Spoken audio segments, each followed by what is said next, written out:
Breece Hall seems to be a little bit banged up right now, working in the rehab area at practice. So, some people are kind of freaking out. I'm getting tons of DMs and comments. Are we worried about Breece Hall? And then, it doesn't help that you get a piece of news like this, right? Which, look, I love this. I'm not mad at this at all. This is a great handcuffing situation. But you have on the right here in this picture, Corley's on the left, Malachi Corley, who now wears 17. There's some confusion on my post because I talk about Garrett Wilson in here. But Malachi Corley's on the left. Braelon Allen's on the right. And he looks absolutely jacked. Like, this guy's a machine. And there's no concern about him taking Breece Hall's job. And I'm not worried about Breece Hall working out in the rehab area, just getting healthy, getting ready to go. Kyron's doing the same thing. Workhorse running backs shouldn't be dragging sleds across 100 yards on a football field trying to act like it's July and August. They need to do things to get their body prepped and ready for the grind of a running back and the duties of a full-time running back. But this guy looks absolutely jacked. So the fact that he's missing practice, so to speak, and this guy's looking like a monster has got people confused. People are in their feelings right now. And the only thing I'm going to say is there's no concern about Breece Hall. No one's taking Breece Hall's job. No one's taking Breece Hall's carries. Maybe there's some goal line work that does go to Braelon Allen, as it probably should if we're talking from a football perspective and not fantasy. Like, are you going to give this man the football at the goal line and try it out? I would. I'm not going to lie. But Breece Hall wasn't even an effective goal line back last year. He barely got the football near the goal line. And he finished as the running back 2 overall and was barely used at the beginning of the year. Breece Hall barely was used at the beginning of the year, and he finished as running back 2 overall. Imagine what he's going to do on a full, slate of games. So we'll talk about that and more. We got a little bit of other stuff to talk about. The Fantasy Football Show begins now. Live from the FantasyFootballShow.com studios. It's the Fantasy Football Show. Live! Monday through Friday, 8 p.m. Eastern. Smitty is also live whenever news breaks. From the FantasyFootballShow.com news desk, here is your breaking news. Very easy for someone to freak out, We got a lot of freak out Freddies and nervous Nellies and worried Williams and petrified Peters out there going, what do we do if he's banged up right now? It is June 1. We're not concerned about somebody rehabbing right now, missing practice, getting healthy. Kyron missing practice. Bijan missing practice. Breece Hall's missing practice. Come on. Like, it's a common theme. Workhorse running backs need to get healthy. They need to prep. And what you're hearing from Breece Hall right now, working out in the rehab area, getting himself right and on point. That's what Kyron's doing too. Like, this is what McVay said. We want him to work out with the trainers and the minds at the facility that can keep him healthy and going strong all year long. So it's good. You don't want someone out there like a workhorse RB running the tread off the tires in June. So this is fine. As for the cuffing situation, look, this guy is a problem for opposing defenses. And some are saying, well, he's going to be slower now that he's bigger. He's not really. I mean, he looks jacked for sure. But, like, we don't know how much more he weighs. He might just be stronger. Everyone's making a lot of assumptions. He'll be slower now. You're just mad you don't own Braelon Allen. But Braelon Allen is quickly becoming, we got to move this cuff board around. Because this must cuff board is going to need to have some movement to it. And very, very, very much liking the idea of moving Allen and Hall as a cuff way, way, way above. I'd probably say we're going to have to move all these guys down, Pollard and Spears. And again, this isn't necessarily to do with the starter. Lloyd and Jacobs need to be moved up together as well. The problem is you run into like a dilemma where it's like all these guys have upside, like Charbonnet and Walker. I mean, it's almost more important than Bijan and Algier. I don't know that Algier is going to be an absolute monster if he was ever to, knock on wood, start, games. He'd be good, but I don't know that he's going to be as good as Charbonnet. So I'm going to put Charbonnet above him on that. This is the cuff board. It has nothing to do with the starter. It's not, hey, what duo is worth more? It's a handcuff board, essentially. What is the most important handcuff in fantasy? What gives you the most dividends to have, cuffed? I mean, damn, it's tough. I mean, I love Kendre Miller, but I almost loved him. I love him stand alone. So it's hard to even put Kendre Miller and Kamara here as much as say that, Miller is the better player to own. Lloyd we like a lot, and Jacobs is kind of also, you could say banged up slightly right now. All the RBs are. It's not crazy that they're like getting some work done. I'd probably say I got to move this tier breakdown, and I don't know if Allen probably goes right here now. Allen and Hall in terms of must handcuffs and cuff situations. I mean, Gibbs and Monty are almost standalone. I don't even know if these guys belong on the board because you can't really cuff them really easily. They're not really cuffable players. I might even just keep them hanging out down here to reference them when people say, "Where's Gibbs and Monty?" Well, we have it right here. The reason they aren't on the list is because they're not really a cuff piece. They're kind of a standalone duo that you don't really want to draft at the same time. Kind of think previous version of a Chubb and Kareem Hunt from back in the day when those guys were going too high. But Warren and Harris are fantastic. Brown and Zach Moss are as elite as it gets in terms of a late cuffing running back 2 duo that could serve you really well. Again, not ranking Hall this low because of Hall. This is a cuff board. Allen, I guess I'd probably maybe, I don't know. I could probably put Lloyd and Jacobs in here, but I think I want to see a little bit more from Lloyd before we do that. So let me move all this down slightly and put this tier break here. And this is kind of how it goes. Now, I could put McCaffrey and Garendo later. The reason I'm so hell-bent on keeping McCaffrey, Garendo this high in terms of cuff is you don't have Mason or Mitchell coming back next year.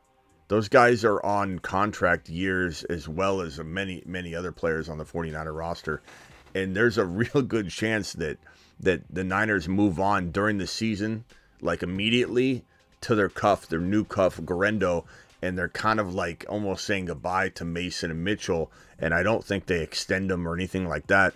So Garendo is the future RB. He is the guy that if something happened devastating to the running back room, an injury to Christian McCaffrey, the Niners would turn to Garendo, I believe, and say, you're going to be the heir apparent. I don't think they have any interest in re-signing an injured and often injured Mitchell or a guy in Jordan Mason that's never really grabbed a hold of the job. This is probably, to most people, way out of pocket, way out of place, but I think we're just early on it. I don't think other people are on top of it the same way we are, and Garendo is going to be a force, I think, and he's going to be one of the most important handcuffs in fantasy football. So I'm going to be stubborn, even though most people won't agree with this positioning, and leave Garendo and McCaffrey up there. But Warren, Harris, Brown, Zach Moss, Braelon Allen, Hall, maybe Lloyd and Jacobs also go up in this other tier. I don't know. Tough to say. But I feel like we negotiated that cuff board a little bit better coming off of this news. And the truth of the matter is Braelon Allen's practically free.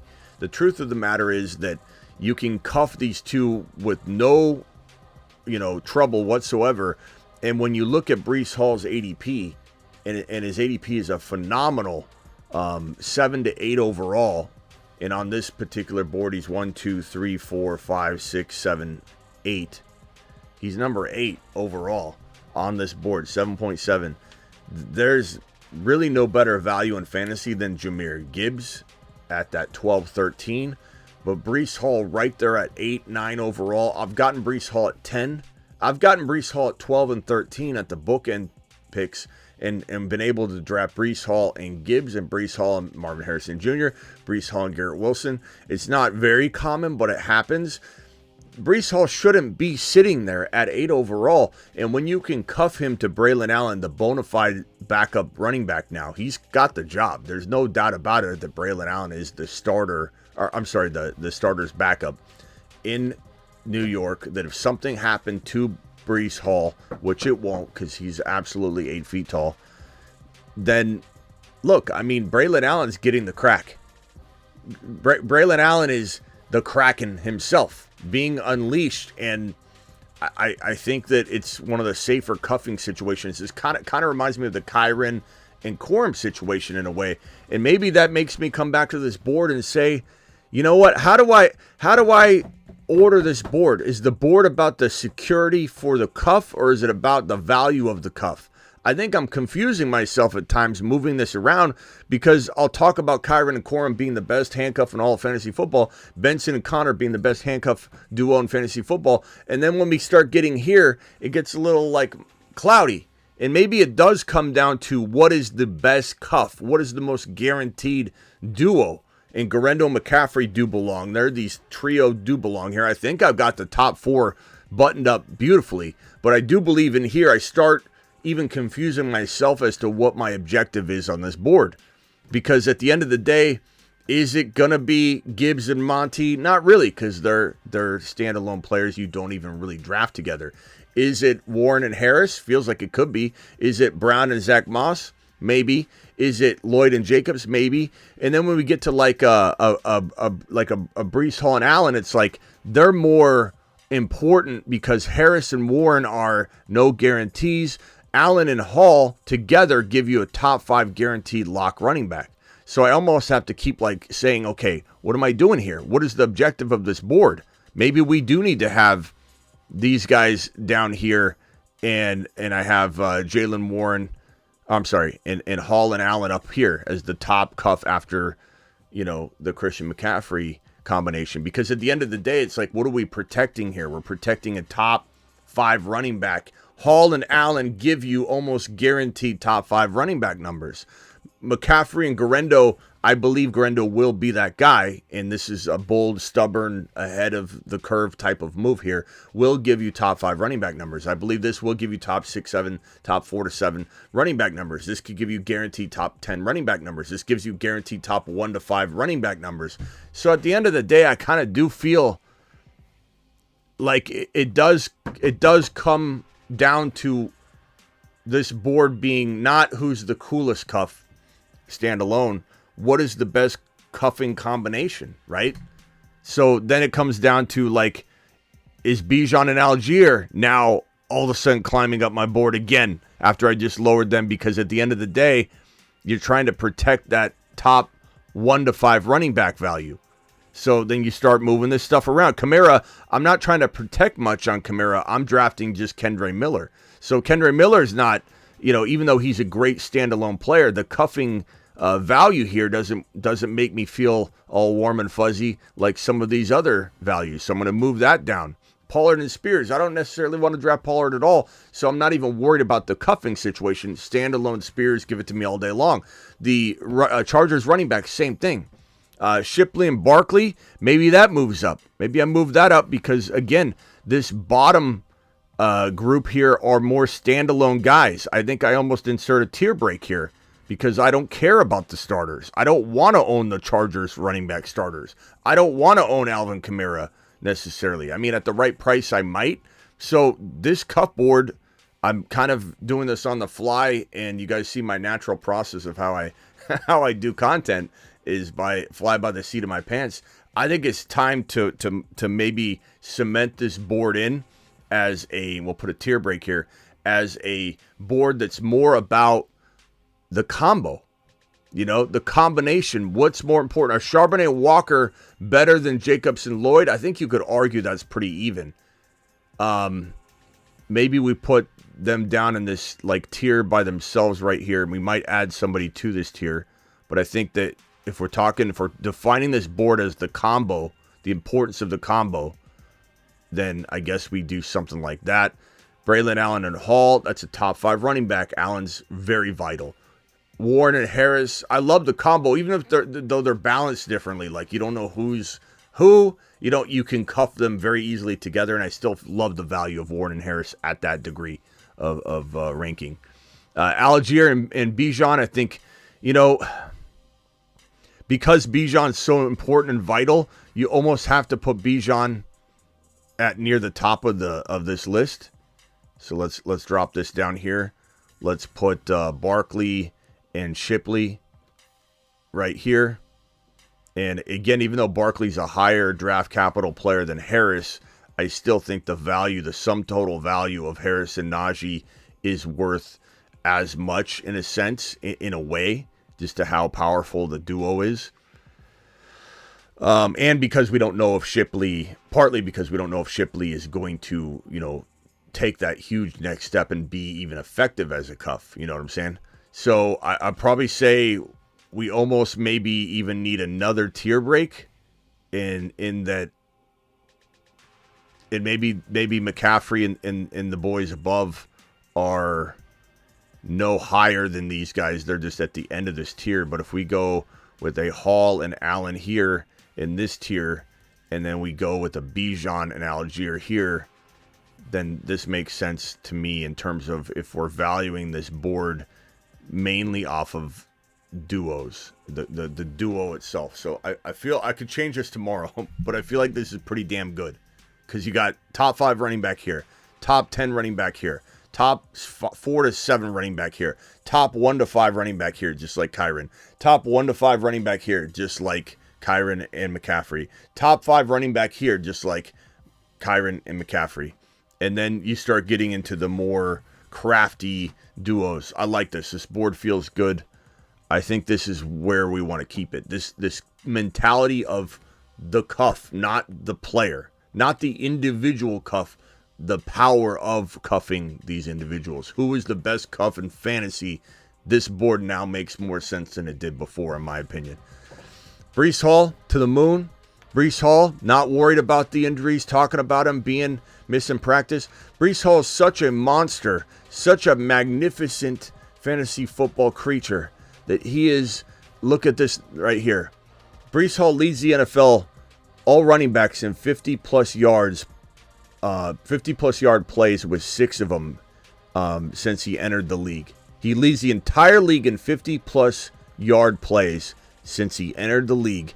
And then this very important footnote here. Remember that Hall missed 10 games as a rookie with a torn ACL. He missed 10 games as his rookie year, and he still leads the league with 6 50-plus yard plays. He is magical. He is arguably the best player in the league at the running back position. If you want to, I'm not going to fight you on that. I'm not going to fight you that on Bijan. I'm not going to fight with you on that on Gibbs. I'm not going to fight with you on that on Breece Hall.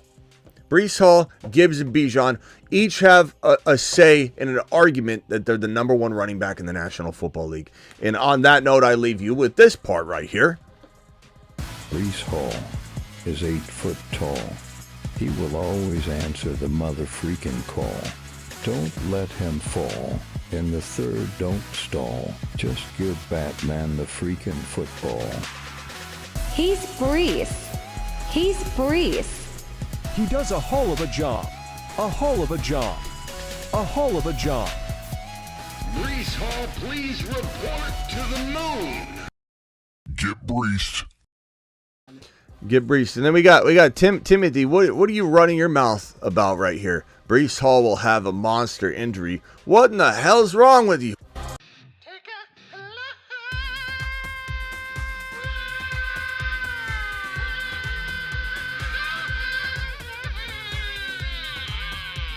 Wrong. Muy mal. Get Breece. Take a lap. Take a lap. Take a lap. Take a lap.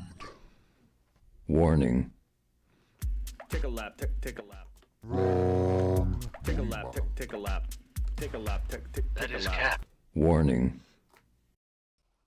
Get lambed. Get Breece. You've just been Smitty disapproved. I don't think there's ever been a viewer that has ever been more, what should we say, button pressed than right now. We had to go through the gauntlet of that. I don't know why, Timothy, you'd even have that ridiculous statement that you put out there. Like, why would you even say that, pal? Why would you even say that? What's wrong with you? Have some respect for Breece Hall, bro, who's 8 feet tall. Are you 8 feet tall, Timothy? Unbelievable. Unbelievable. I'm still mad. Okay, he's going to explain himself. I'm still mad because I had Hall in redraft 2 years ago. I'm salty. But what? So what? You're just going to wish ill will upon him? You're going to try and make yourself feel better about losing him 2 years ago, so you're predicting injury for him, so what? That other people can suffer along with you? It looks like you're in a cubicle typing up a stack of TPS reports, and you're so bent out of shape over it, you want everybody else to suffer with you, Timothy, and it's not fair. And you're going to go on another lap.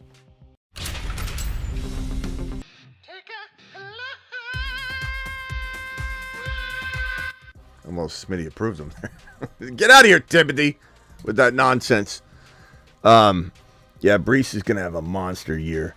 I'm so pumped about, getting a solid backup attached to him. It's good. I mean, as much as we loved Braelon Allen walking into the draft and wanted him to have like a Dallas Cowboys standalone job, we truly did. It's crazy, how these running back landing spots kind of diminish the value of a lot of the runners, and same thing with wide receivers. Like Neighbors and Adunze landed in horrible spots. Coleman and Marvin Harrison Jr., amazing spots. Braelon Allen, kind of a bad spot for him because he's the backup to Breece Hall. We hope he never gets used, but he's a fantastic backup. And the fact that he's looking absolutely jacked is amazing. He looks like a freaking Terminator just sitting there. Malachi Corley on the left, who's sporting the 17 this year. Now, we might have to redo the 5s video because Garrett Wilson's wearing 5 now, and we got to potentially do a 5s and then have Garrett Wilson kind of come into the situation. But Garrett's no longer wearing the 17, which jacks up a few of our animations. Garrett, thank you, Garrett. I don't know what Garrett Wilson is doing, changing his number, but I like it. Look, we love 5s. We love 5s. If Garrett wants to be 5, I approve it. We have the 5 video here. This is how much we love the 5s. There are 2 5s? KD 5? AR 5? There can't be. Oh no. They're gonna cross streams.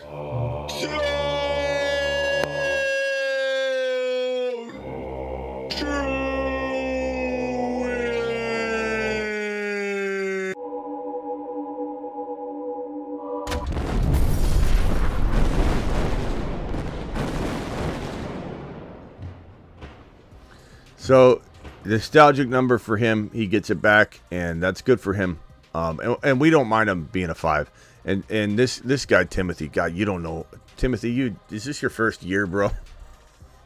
I'll avoid Hall and draft Derrick Henry. Give me the 30-year-old running back instead.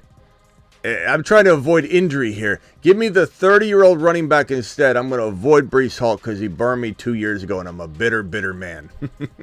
Timothy, come on, bro. Oh, God. Phone lines are open. Dial in. I think that's all the news that I had today, at least on this show. Just talking about, Corley's going to be fantastic. He's really... Aaron Rodgers is really taking to him, and Mike Williams is, coming back from the torn ACL. So, he's not even healthy yet. So Corley's season might be here early. And once he has it, then, once that season's his, there's no taking it back. Like, Corley is a yak yardage monster. He's a mini Deebo Samuel there in that Jets offense. Dial into the show. Do it live. Call into the show. Call into the show. Now, I do think we'll be live at some point today on another piece of news because today's June 1 and we got a lot of money available right now. We got potentially some movement, player movement, a lot of things, a lot of designated releases. The Niners opened up about $17 million of available money to potentially go after some extensions. Maybe that will be Ayuk, maybe it won't. So we're going to find out what's what here. I imagine some sort of breaking news drops between now and midnight. I can't imagine June 1 we don't have something significant. Right, Travis? I imagine. You never know. News is weird, but yeah, I mean, I haven't really looked into it. Usually you hear something about like rumored cuts, but I'm sure if we looked into it, we could find a couple guys that are like on the fringes, but I'm sure something surprising is going to come out, at some point. Usually does. Remember last year, people were terrified of Dalvin Cook taking snaps from Breece Hall. Yeah, that was funny. That was funny. Yeah, I'm not. Look, Braelon Allen doesn't. No one's taking work from Breece Hall. No one's taking work from, now that Arthur's gone, Bijan. No one's taking work from Kyren. No, those guys are not getting their. This isn't even a Walker Charbonnet type feel from last year because Pete Carroll would do something like that, Yeah. He'd start messing with things and splitting up carries, and that's not the case with any of this. Because I'm sure some people might think that and understandably worry about that. And not to mention, how much goal line work did Breece Hall get? Almost slim to none. Like, he didn't get used at the goal line, and he was the running back too in fantasy. So I'm not saying I don't want him to get goal line work, and I'm certain he will get some goal line work, but they're gonna obviously say, look, this is a big boy. Let's get him the ball near the goal line. They're worried about scoring touchdowns, not necessarily smashing Breece Hall into a million little pieces. So I'm fine with however they decide to use Braelon Allen. It'll be a little disappointing if Breece gets him down to the 4-yard line, 2-yard line, and they take him out, and then Braelon Allen scores. Yeah, the vulture. Yeah, but it's still not. That it's no different than last year, not having Breece Hall get any goal line work, and he still was running back too. So I'm not too worried about it. Who's the best number 5? Says Rock Out. That's a good question, bro. I mean, we love AR5, we love JD5, we love Garrett Wilson 5, GW 5, but I mean JD5 for me. JD5 is my number 1-5. He's gonna be the man. He's gonna be so amazing. Yeah, in this whole notion that Kyron's going to lose his work or Hall's going to lose his work or anybody's going to lose their work is just asinine. It happens with the wrong coaching. I'm not saying it's impossible that something, but this is not that case. They know what they have in Breece Hall. When they use Breece Hall, great things happen. They know what they have in him. And we know how they used him because he was running back 2 last year. So with Aaron Rodgers, he will be in a better position than he was last year. And Aaron Rodgers is going to dump off to him. This is going to be a fantastic year for Breece Hall. He was such a monster. And Kyren, same thing, not worried about Corum at all taking work. And it's great news. The fact that people are even taking negatives from it and saying things like, okay, well, I don't like the fact that Braelon Allen looks huge and jacked up and ready for the season. I want Breece to be the only player that they have. Breece Hall and Braelon Allen can be secured at no cost. So therefore, you just should be pleased with this, not upset about it. Because now, Hall, I've climbed them up. Hall and Allen are at least 4 or 5 on the must-cuff list. Corum and Kyren are number 1. You should be ecstatic that you're guaranteed top 5 running back numbers with Kyren and Corum. And you're near guaranteed, I would say, top 10 running back numbers with Braelon Allen and Hall. We'll see how good Braelon Allen can be, but I think if he ever had to, knock on wood, start, don't listen to whatever his face is, Timothy, who isn't Kyren small and slow. Dude runs a 4.8. Don't mind Timothy. It's his first year doing fantasy. It has to be. There's no way you were playing the year Breece Hall tore his ACL because you couldn't. You would have more. You would have more knowledge on things like that at this point, Timothy. There's no way. There's no way. You say you've been lurking, but I don't think you've been listening. He says I've been. What do you say? I've been lurking. Where's this comment here? Timothy says I lurk watching the show, but had to say something. So you had to come in and take your stand on Breece Hall. That was your one moment. You're like, I've lurked for a couple years, but now I'm going to take a stand and I'm going to say Breece Hall's getting hurt. That's your first comment. You lurked for years, and the first thing out of your mouth is to come in and be negative toward Breece Hall and say he's going to get hurt. And then the second thing is say Kyren, isn't he slow and small? Did he look slow and small, my guy, when he was running over people last year as the second best running back in all of fantasy football per start, outside of just Christian McCaffrey, when he scored 15 touchdowns in a measly 12 games, 12 rushing touchdowns in 12 games, extrapolated data that makes him running back 2, per start data that makes him running back 2. Does that sound like a small, slow man to you, Timothy? Start listening more instead of lurking. White or Kirk in Dynasty, give me Zamir White. I like Kirk. I don't love Kirk. And I almost love Zamir White. So that's an easy call for me. Rock out, thank you for the super chat. Appreciate you.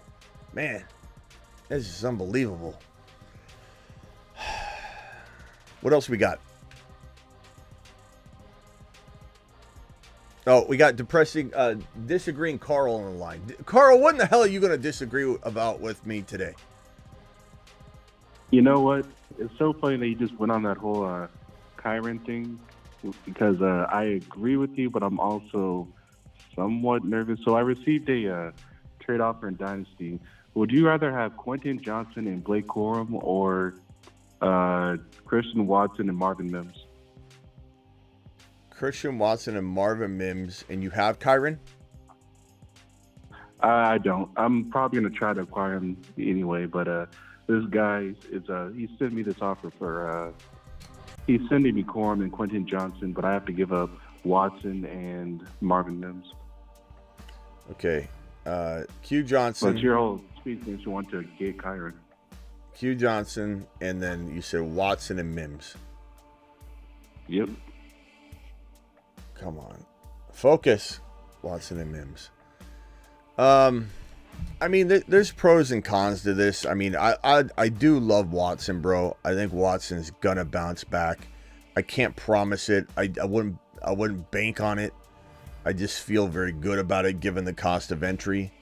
So I'm tempted to say, like, you know, if you're not going anywhere near the Kyren situation and you can use Watson as your wide receiver 3, Quentin Johnson excites me zero, though. I have no interest.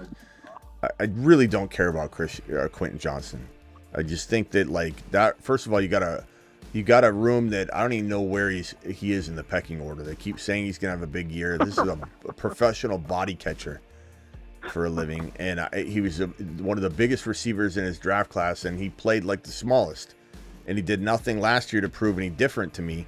And then now he's got, I don't know, a run-heavy offense. I just don't know. I'm not saying it's impossible for him to prove me wrong and me change my tune on Quentin Johnson, but I don't care about it at all. Watson has the most ability to help your lineup because I think he's a starter. He's the number 1 or 2. He's not even like locked out of the 1 spot. Jaden Reed is the 1. I truly do, and I love Jaden Reed more than I love Watson right now. That's just plain hard, cold hard truth. But Watson could be the number 1 in Green Bay. Corum is a backup running back. He's a backup running back. I love him. He's an amazing cuff. If you had Kyren, if you ended up getting Kyren, I would make this trade. Let me put it that way. If you had Kyren and you acquired him, I would say bite the bullet, overpay, get it done, secure your RB1. If you don't have Kyren and won't own Kyren, I lean toward this Watson side, but you know, there's pros and cons. If Kyren ever went down, then Corum would be, you know, per start a top 10 running back. I don't think he'd be near as good as Kyren. We're talking about like the difference of Breece Hall and Braelon Allen. Braelon Allen gets in there, top 10 running back. Breece Hall's in there, top 1 to 5 running back. If Kyren's in there, top 1 to 5 running back. Not top 5. Kyren's top 1 to 5. And then if Corum gets in there, top 10. So okay. You know, tough to say, bro. They're saying either figure out if I'm going to get Kyren or not, and if I do, then accept this Corum trade. If not, then stick with Watson. I mean, I don't know. What do you think, Travis? I think probably, but I mean, you can catch me. The wind could blow a little different tomorrow, and I might be like, just get Corum. Well, depends on your situation too. I don't know your whole situation. What? It was Corum and who? It was Corum and Corum Quentin and Johnson, Quentin Johnson is what he'd get if he traded away Watson and Mims. Christian Watson. Oh. And I'll tell you this, Watson is currently my wide receiver 4. Yeah, I don't know. Still a flex play, but I like Watson. I mean, yeah. So it's Watson and Mims that you give up. I'd almost rather keep Mims over Quentin Johnson. Yeah, I would just say unless you get Kyron, do the trade if you get Kyron. Yeah, that's the best way to put it. So to the current owner, I just sent Pacheco in a second. Do you think that'll get it done, or maybe not? I mean, it could. I would not say it won't. There are people there are people like Gabriel right here. They just think they don't believe in Kyron. They can pretend they do. They can say I like Kyron. Like Kyron's still going to be good, but his workload's going to be cut significantly. You either believe that or you don't. So this guy either believes that owns Kyron in your league, or he doesn't. And if he doesn't, good luck getting him because he's a top 1 to 5 running back. If you've got Corum and Kyron, you sleep like a baby at night. If you've got only Kyron, though, you're not sleeping like a baby because A, you're getting hit with all this nonsense everywhere, and it's starting to sink in a little, and whether you believe it or not, you're just worried about it. And then number 2, it is true that Kyron is very injury prone because he plays so hard. Him and Pacheco are identical in that. So you're like trading one injury prone player for another because they both run with their 150% and they just throw their bodies to the wall. Are you eating something?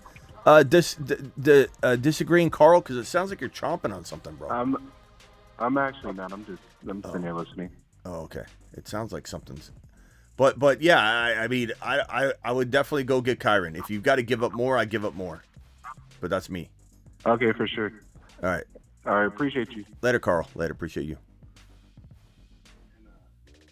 So the last thing, you've said it before, like how Corum isn't there to take carries from Kyron. No. He's there to, like you said, be that backup, but also to, take a little bit of that load and spell him. So 20%. Not as injury prone. Yeah, exactly. Because it's 99% 1%. That's Kyron's on the field 99% of the time. We need it to be 80 to 85. We don't need it to be 100%. No one wants it to be 100%.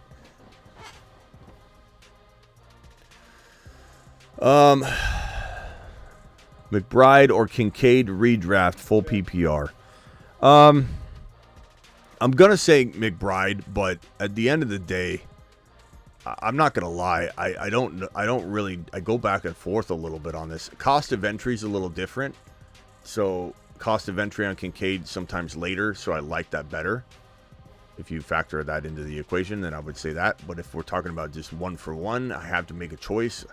I'd probably say McBride, but I don't know. Every day that goes by, I'm starting to inch closer and closer toward Kincaid. And at some point, I would not be surprised if Kincaid moves to my number 2 overall redraft tight end. He may not. He may. I don't know. It depends some of the buzz we hear. But the moment we start hearing, oh, God, things look even better than before, and Josh Allen says he's his favorite target, like something happens and boom. But the problem is everybody else is going to feel that way too because right now they're teeter-tottering. But Kincaid was one of our biggest breakouts last year. People gave up on him. Shame on you if you did. People gave up on Jordan Love, one of our biggest deep sleeper quarterbacks. Shame on you if you gave up on Jordan Love. Shame on you if you gave up on Kincaid. Shame on you if you gave up on Breece Hall or Gibbs because Gibbs started off slow as can be and everybody ran for the hills. Shame on you. But Kincaid could be a 12 touchdown tight end. McBride's probably not going to have as many touchdowns. Maybe McBride has more yards. So, and maybe not. I don't know. So I'd probably say they're very, very close. Probably, part of me wants to say Kincaid right now, though. Part of me is, I'm thinking I'm inching closer and closer and closer in that direction. But McBride right now is a slight edge that might be taken away. Yeah, I think Kincaid could catch 90 balls this year. Okay, I think they're going to just feed him. I like Keon Coleman a lot too, and I think Shakir is going to have a pretty solid role on that team. But I think Kincaid is going to dominate targets a lot of games. Call your boy. These two super chat about that. These two have been sitting here. I'm sorry. Call your boy loud. I'm sorry, bro. Let him let him. Let's see here. I have something covering. I can't read it yet. Let him fall. Scared Scots. Little scoop. I'll scoop him right up. Is what he's trying to say. Call your boy loud. Appreciate your $2 holler. Are you still in the building? And Kerry, do you have Corley over Shakir? I do. I not everybody would. And you know, a lot of people are like, let's see him take a snap first before we start. I'm not that kind of person. I don't need to see anybody take a snap. I can definitely put my balls on the table and say, okay, let's let Marvin Harrison Jr. take a snap before we start calling him. No, I don't need to do any of that. I don't care about that scared Scotty routine. Kerry, appreciate Kerry to the moon. Kerry, thank you for dropping that super chat. That's a good question. Call your boy loud. Appreciate it. I think I'm a little higher on Shakir than you might be, but that's a good question because you know they're starting out probably as like their third target in the system to start the season, and I just think with Corley, no matter what, even if Mike Williams stays healthy all year long, I think there's going to be plenty of work for Corley. Yeah, and I don't hate either answer. Like I think my first words out of my mouth were Yeah. So, I mean, I definitely could argue Shakir. Sure. I like Shakir. He's pretty good. But Corley, I do feel like Mike Williams is not in a position to be not around right now. Like, he is going to get – Corley's going to take his job if he's not careful. And once Corley gets it, they don't just give it back to Mike Williams. Mike Williams becomes the third wide receiver. But Corley – the fact that Aaron Rodgers wanted Corley in his house, living in the guest house and working with them reminds me so much of his, desire to make Christian Watson just a monster. And so I think he's going to try and do what he did with Watson and maybe do it even better. He hasn't had to cultivate rookies very much because Aaron Rodgers, whenever he gets a rookie receiver, he always has a Jordy Nelson on roster and Adams on roster. And it wasn't until that Christian Watson year that he had young wide receivers and had to help, rise him up. And I think he really is excited about that kind of thing nowadays as he's getting older. And so he loves Corley. And he loves him in Green Bay. Yeah, he's a yak yardage monster. He said he wanted to play with him. So I would say Corley. Gibbs for Achane and a 25-second rounder. No, as much as I love Achane, I wouldn't trade Gibbs if you gave me a first rounder in Achane. That's no knock on Achane. It's just that Gibbs is a bona fide top 6 overall, top 5 overall Dynasty player. And Achane, I do believe Achane's worth more than his ADP, but his ADP is in the third round in redraft. He fell to 3.1 in redraft. What in the hell do you think his Dynasty value's done? It hasn't gone up. You don't drop in redraft value and go up in Dynasty value. So if Achane's got 3.1 redraft value, he's probably got 3.10, 3.5 Dynasty value. So what's a second rounder going to do? Why would you trade a third round Dynasty player, regardless of how much we like him, for a top 5 overall player? Or why would anybody give up a top 5 overall player for a third round ADP player? Regardless of how much you like him, you have to play the ADP game for a second round pick. Like, it's not even close, G-Dog. Not even close. And and this is coming from somebody that absolutely loves freaking Achane. Josh from Cali, you're live. I appreciate you.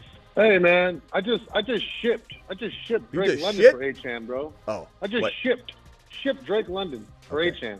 Maybe say traded. Maybe say traded because the way yeah, let's say traded instead. The way they're saying that. How bad I do?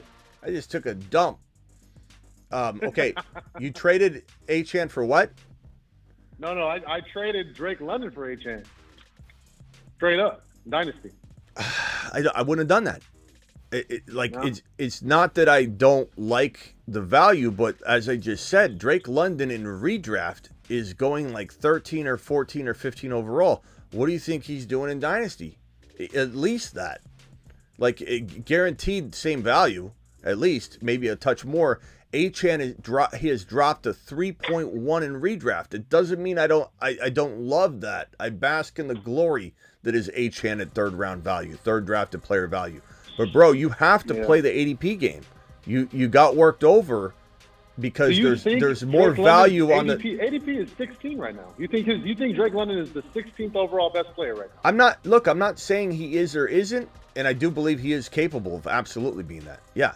My answer is yes. Okay. But you need to play the ADP game. You just allowed him to buy a very expensive commodity for a commodity you believe is valued more. Your evaluation and appraisal of the product of Achane is higher than his, but you need to take advantage of that market value, bro. You're just going to lose and bleed out value if you start trading on a whim. And, well, I like him better, so I'm going to do it.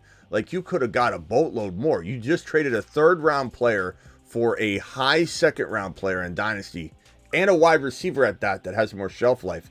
You should have gotten a significant, first-round pick. You should have got a first-round pick in that trade. Yep, I whiffed it. Hey, real quick, you got any destinations? But Josh, you got any destinations you're excited? Oh yeah. What's up? But Josh, I just want to tell you, it doesn't mean you're going to lose this trade.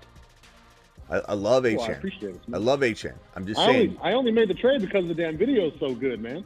The video's so good. I had to get the boy. I know, but where in the videos do I? That's the problem with some of the content that I create. Is that I'll create such excitement about a player. I had so many people come into my live streams last year that would say, Smitty, you better be right on Gibbs. I went ahead and just took him in the first round. I'm like, where did I say do that? Where did I say do that? I didn't tell anybody to do that.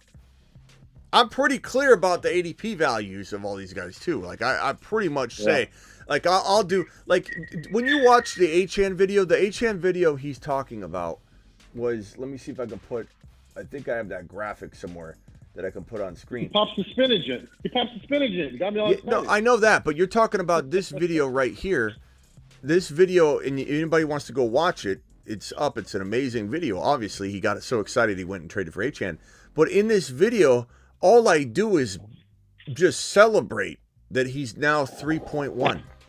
Like, I celebrate. Achane's a 3.1 player. Take advantage. Guys, we're winning leagues off this. 3.1. We get him at 3.1.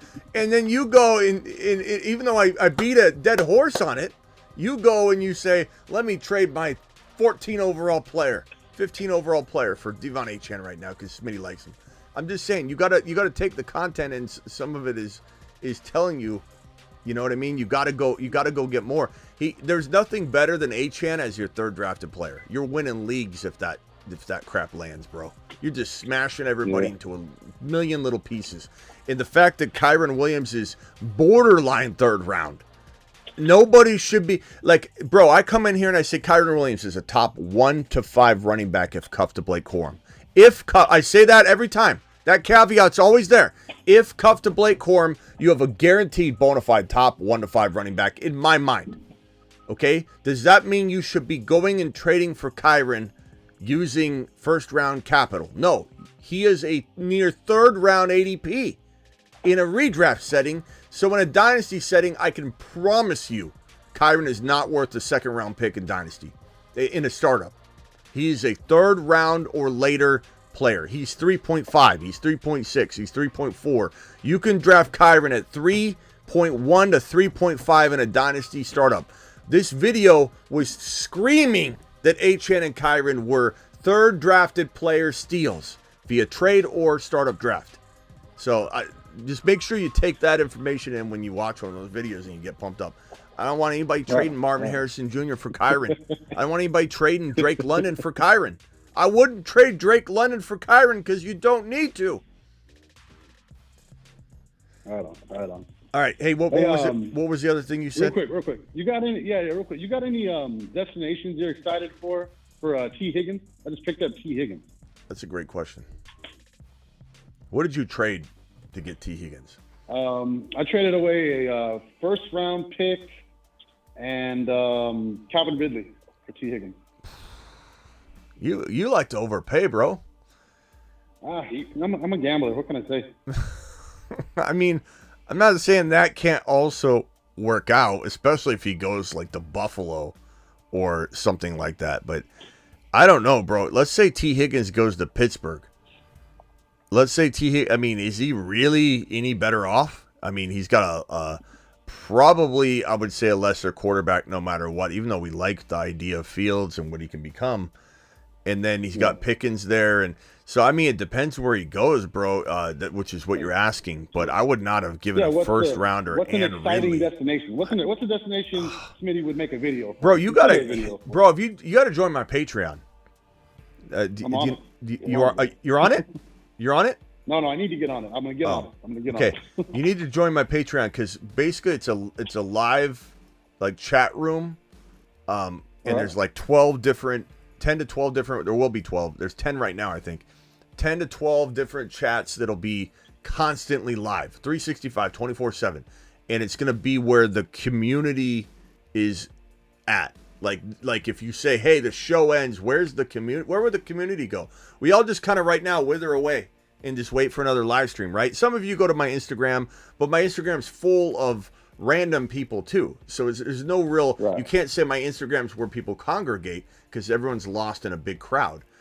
You can't say necessarily people are over on my thefantasyfootballshow.com because some of the people watching the YouTube shows, the written content consumers sometimes aren't the video content consumers.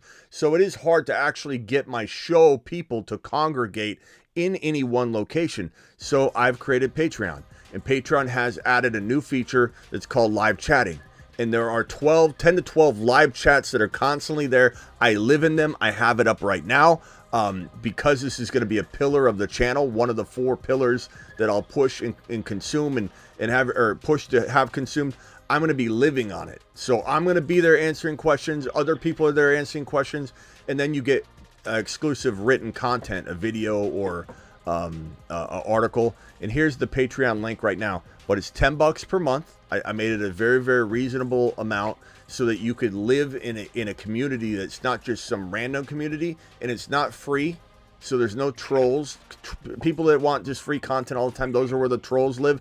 This is people are paying $10, not the end of the world, not crazy break the bank, but enough money that you're serious about it. So we have a bunch of the die-hard people there, and you need to run some of these trades by a community, bro. Like Ridley and a first rounder for Higgins. I wouldn't have done that. I like Higgins a lot. I got D-Hop too. I forgot. I got D-Hop. Yeah, I forgot. He threw him in. Yeah, but that doesn't mean you just force the trade. Yeah, but okay, but I want you to join the Discord. It's $10 we can cancel anytime. But I want you to join that because you could run your trades by and you get people to be like, do this instead. You might find the best trade. But the T Higgins free shows. The T Higgins landing spots are probably like Baltimore, Buffalo, Washington Commanders, the Pittsburgh Steelers, and then Cowboys, maybe the Cowboys. Yeah, Cowboys if they got crazy and they redo Dak's, they give Dak an extension, they free up a bunch of money, and then they go after something like that. I don't know, bro. I mean, this is really, really tough to see. I don't know if the Cowboys got to redo everybody's contract though. Lamb Chops is getting his bag. Aside from that, your only hope would be going to a team that doesn't have a number one, like Broncos or Patriots or something, where he's just gonna get all the targets and hopefully grow with a young quarterback. But yeah, so Ravens would be awesome. Patriots are a consideration, but we worked this through last night and said, like, would they pay him? Maybe they pay T. Higgins, maybe they don't. But the problem is T. Higgins in his mind is St. Brown.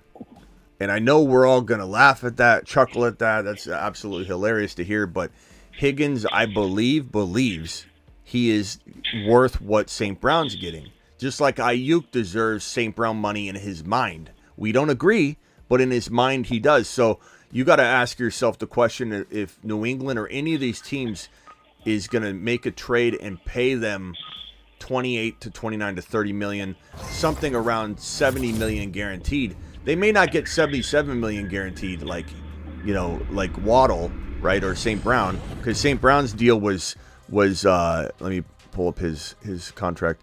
It was St. Brown was 30 million a year, $77 million guaranteed. Waddle's was 66 or $76 million guaranteed. So they're both getting over $76 million guaranteed. And maybe Higgins would accept a $70 million guaranteed. Maybe Ayuk would accept a $70 million guaranteed type of deal. The question is, if they say to these teams that are trying to trade for him, I'm not signing your deal. If you trade for me, New England, if you trade for me, Pittsburgh, and this conversation happens on the back end, I am not signing a deal with you unless you give me $70 million guaranteed. Guess what they do? We're not trading for T. Higgins. We're not trading for Ayuk. Nobody trades for him. So you got to find not only the right team. The right team might be the Commanders because you've got, and this more so for Ayuk than Higgins, but Higgins would certainly be in the mix as well. But Ayuk, because of the ties to JD5, the ASU blood, the fact that these two guys are friends, and that might be something that pushes a team. And Washington trying to make a change from the past, right? And make a splash. And they think they can do it now. They can be the Houston Texans this year. They can be the Detroit Lions this year. And I truly believe they would be that good. I really do. If they got an Ayuk or a Higgins to go with their already amazing wide receiver pass catching arsenal in a very undervalued McLaurin, Dotson, and Ben Sinnott. And Eckler, who still may or may not have some receiving ability. Right on. Well, appreciate you, Smitty. Hey, Josh, call in anytime and run these trades by me on the live show. But join that Discord or the Patreon. Sure, brother. I'm on it, man. All right. Appreciate it, man. All right, Josh, appreciate you, bro. I didn't mean to be so hard on your trades. Join the Patreon, guys. I dropped the link one more time. I'm telling you, it's the place to be. It's where our show is going to congregate. It's only been truly up for, available to everybody, announced to everybody for like a little over 24 hours. It's been kind of available for a little over 2 days. Just a few of us been on there, but like even in the short, like 24-hour to 36-hour period, we've had a rush of people coming in. And even having this small amount of people so far, because we just opened it up, it's like the content's moving. The questions are constant. The live chats are popping. And I only imagine what it's going to look like 2 months from now when we have... All last night, people were setting up like best ball tournaments and getting in on Underdog and getting them together so they could draft together on it too. Yeah. It's another bonus. Not to mention, Devo just said inside the Patreon, Braelon Allen yoked. He was supposed to be vying for the running back 2 job. He's going to eat Breece Hall. But jump in. I mean, we got a general chat, a news chat, live game day chat. So basically during the games, we're going to all congregate in the live game day lounge. I think we called it game day lounge. So in the live game day lounge, we'll be in there on Sundays during the entire Sunday slate of games, the Sunday night game, Thursday game, the Friday games, the Monday games. That's where everybody's going to be talking about the game. Did you see that? Oh, I need this. I need a touchdown from Breece. I need this. I need that. And on top of that, the trade live chat and then the written content and videos that I drop in there as content. So there's like a content section. This is a... Call Your Boy Loud just became a YouTube exclusive member. Joined the Patreon this morning. As soon as I heard about it, the Fantasy Football Show to Saturn says Call Your Boy Loud, celebrating his 8-month membership on the channel. You're a couple months away, my guy, from getting that Mars emoji next to your YouTube exclusive name there, pal. Appreciate you. One King says, thoughts on Will Shipley handcuff for Barkley? We've got that on this board. It's a great question. We slowly moved him up and down. And I think because I kind of changed my mentality overall with this handcuff board, I think I was confusing even myself as to what it meant. Was it about the cuff only? Was it about the combo? And I decided to lock it down to what's the most important duo. And that's why Monty and Gibbs can't even crack it, because they're not really a duo. They're almost standalone players. I don't know. Do you agree with that statement, or am I wrong on that? Do people cuff them? Can you even cuff them? Is it smart? Have you ever cuffed them? I don't think I've ever drafted them together. I don't do it. I see people doing it in Underdog sometimes, but I don't think there's any need to. I mean, Underdog is fine. Best ball, because then, if one goes off and one doesn't. I guess Monty is going in the 70s. I don't see in like a a regular. Yeah, I guess we could. Yeah, guys, where would you rank them if maybe people are doing that? I mean, he goes in the 70s. That's kind of acceptable to cuff, I guess. I mean, maybe. I guess it is. Since Gibbs goes so high, I don't know. In the 70s, though, aren't you looking for still a fairly good impact player? Which I know he can be, but in terms are you gonna? I guess last year you could start them like one in a flex and one in a. I'm gonna leave them out. I'm gonna leave them out because they kind of feel like standalone players anyway. Even if there's ability to kind of cuff them, I just don't think this is. I'm gonna leave it here for conversation piece. When people say, "What about Gibbs?" It's gonna be like, "No, this isn't." Maybe I'll get rid of Gibbs so people don't get confused. But like Monty's right here because he's not really. This is like the confusing territory. Like Jerome Ford would be like 4 or 5 on this list if there was some sort of cuffing situation. I'm not cuffing him to anybody. He's standalone. So Ford's here, Javonte. Eckler's standalone. I'm not necessarily cuffing him to any of the RBs there. I mean, none of these guys. Keaton Mitchell, he's got the ACL. The reason he's on here is he's got the ACL recovery, so he's not even ready. This is definitely an environment where right here where they don't fit. They don't fit. So yeah, I think I'm going to leave that out. But yeah, this cuff board. So to answer the question, Shipley, Barkley, it does rank pretty high. And it's because it's protecting Barkley. Standalone, I guess I like him. I've been drafting him once in a while, but with Barkley, I think it's pretty important. I think you probably get a top 12 running back out of Barkley and Shipley no matter what. And if Barkley stays healthy, you get a top 5 running back. So it's like, you're kind of guaranteeing yourself a top 12. Doesn't feel as powerful as some other cuffs, but it's a good one. So King, appreciate you dropping that. Rock Out, check your DM, says Rock Out. Let's see what rap Rock Out left me today. Let's see.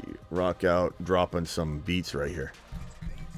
Like a new team, bling girl styling, going scoring touchdown, but get him in there like the 3rd round. Don't force it in, try to get him the 1st round. I love that. I love how he kind of drops the phone at the end or something.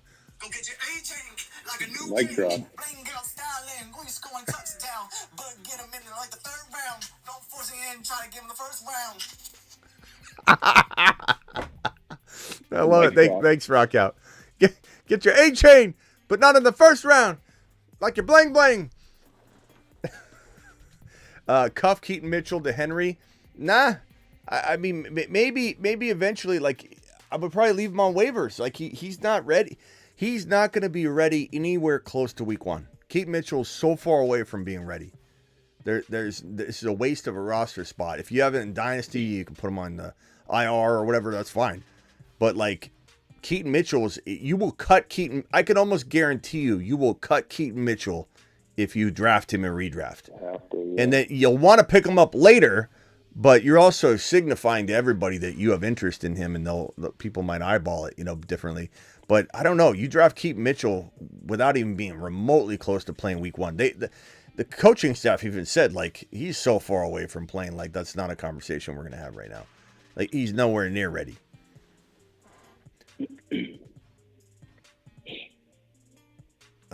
Wednesday says, you want to handcuff the questionable number 1s, fragile and old. Not always, but, you will find, like, McCaffrey. That's why I have McCaffrey so high here, is because I truly believe that the Niners have no interest in Mason or Mitchell for the future at all. So they're going to start the changing of the guard in the running back room. They're not just going to be like, let's hang on to Mitchell. We're not bringing him back. Garendo was brought in for a reason. He does like Shanahan rookie running backs. Sometimes he's hard on rookie receivers, but he doesn't mind using rookie running backs. And Garendo is so skilled that there really is a world where he ends up becoming like a breakout player if he's ever injected into the lineup due to a McCaffrey injury. So I'm very stubborn on this one, and I know that I very easily could move this to 5, 6, 7, 8 or something like that, but I'm trying to, I guess you could say, make a huge, early statement, jumping the gun on this, because Garendo is an absolute, treasure And the Niners did really well grabbing both Ricky Pearsall, who I love, and Guerendo, who I love.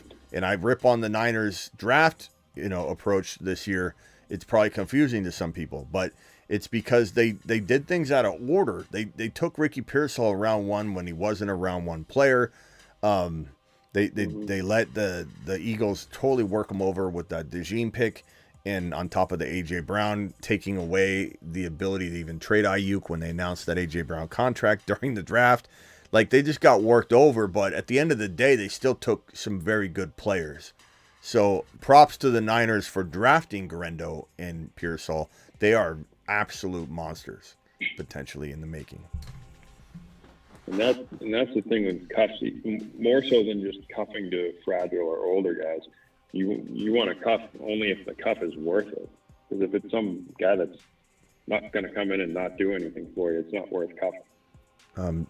Devos, who's on the Patreon, so I appreciate you, Devos. He says, "Why is no one whispering Justice Hill?" I don't know. I don't really. I think because he's one of those cuffs that isn't, he's going to be on the waiver wire. Or he's probably not going to come in and be a top 10 back if your top 10 back goes down. I don't know that I even think about him at all. Maybe that's wrong, but I don't feel like he's got a lot of upside. Braelon Allen is a beast, says bakes a lot. Connor and Henry are way beyond the expired date. Yeah, that's why you see Connor Benson here. Henry's tough to cuff, though, because Keaton Mitchell, here's the rub right here. Keaton Mitchell is the cuff, but not now. So you're going to cut him because you can't sit there and hold it. Unless you could draft him and put him on IR in redraft, it's possible you could. Like, then I would do that. Like, if you can, during the season, let's say he starts off on IR, pick him up in IR, spot him if you've got, Henry for sure. But the problem is, like, the cuff today won't be the cuff tomorrow. So Henry's hard to cuff. So, yes, Benson and Connor, cuff them. McCaffrey, Guerendo, cuff them. And the old dogs need to be cuffed. But Henry's tough to cuff. You gotta IR Keaton Mitchell and hope for the best. And I don't even know that if Henry went down, you'd get any kind of great production out of anybody. Like Keaton Mitchell eventually, but he's going to be coming back slowly too, on top of, coming back.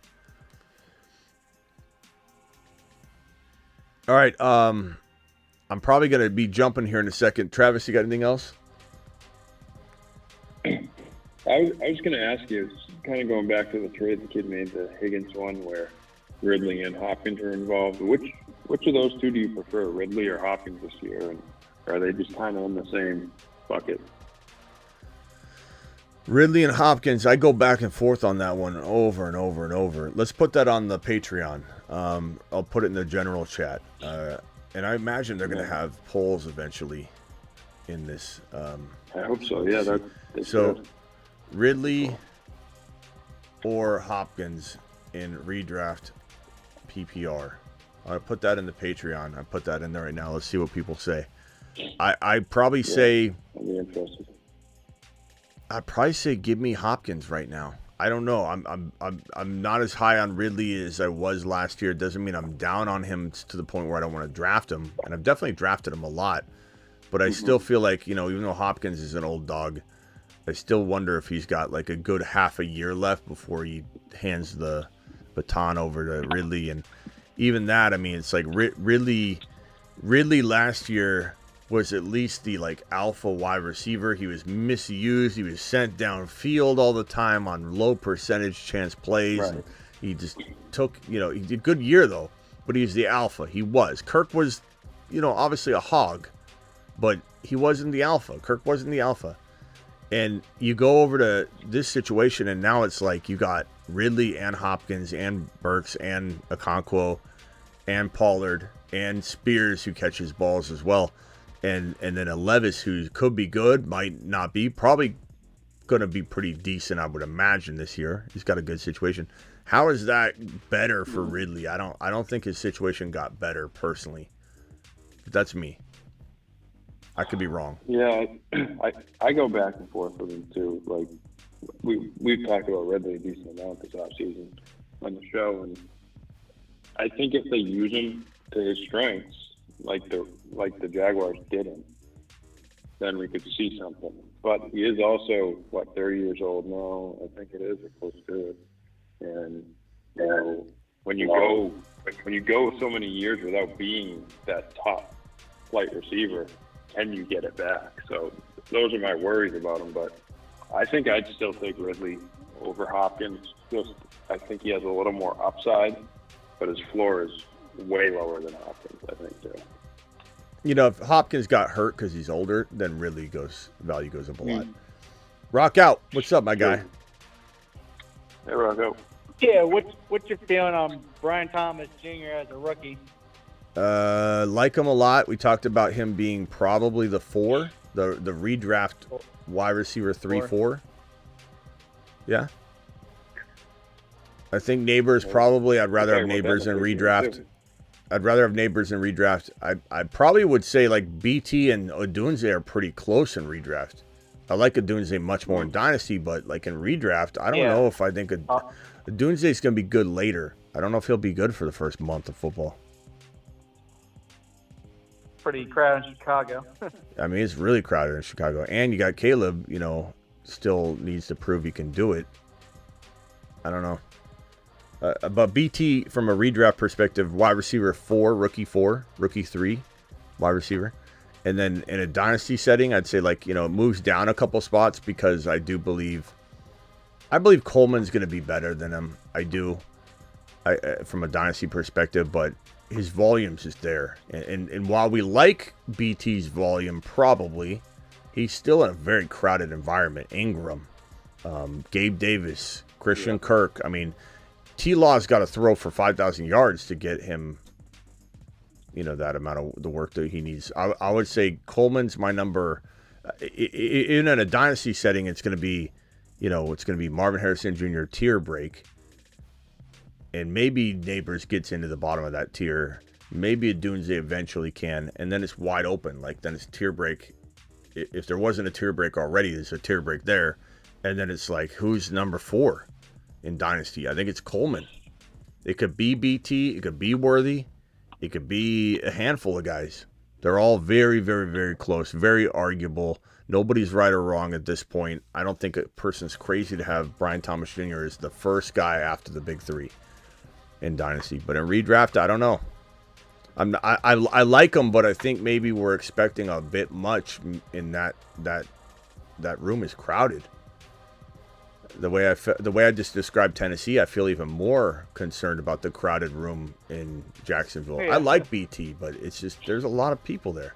It's kind of similar to Ridley going there last year. 2020 hindsight, because there was Zay Jones with all those guys, and now there's Gabe Davis with Kirk and Ingram there too. So it's same amount of bodies. I guess the only difference would be that Zay Jones was hurt a lot last year, so Ridley had to run different routes where maybe Gabe Davis takes those routes that Ridley was running and they make Brian Thomas the true number 1 guy in that system. But yeah, I mean, he's certainly good, but who knows though? It's hard to know what they're going to do. All right, boys. Anything else? No, that's it. I don't think so. All right. I imagine something will break tonight. If not, I'll be live tomorrow on whatever news breaks tomorrow. But so far, there's nothing. I mean, it's quiet, just quiet. June 1 came, and all this money gets freed up. The Niners get $17 million to spend, and all the post-June 1 cuts are effective right now, and we don't hear anything. Crickets. Maybe calm before the storm. Really, I think the storm's going to come smashing down on Sunday night or Sunday or maybe late tonight. Who knows? If there isn't any big news, do you think you'll do a dynasty or a draft, or maybe take a night off? What are you thinking? Probably at least. I'm gonna try. I'm gonna try and do a dynasty show tonight. We got to get a dynasty show on the books. Yeah. All right. Well, all right, boys. Whenever you're on, I'll see you then. All right. See you on later. Rock out. See you, boy. See you on the Patreon. All right, later.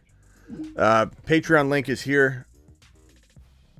Anybody wants to continue this discussion over there? if I go back to Patreon and read my Ridley and Hopkins question, tough one. I got to lean Hopkins, aka Nuke. Get out of my kitchen, Calvin.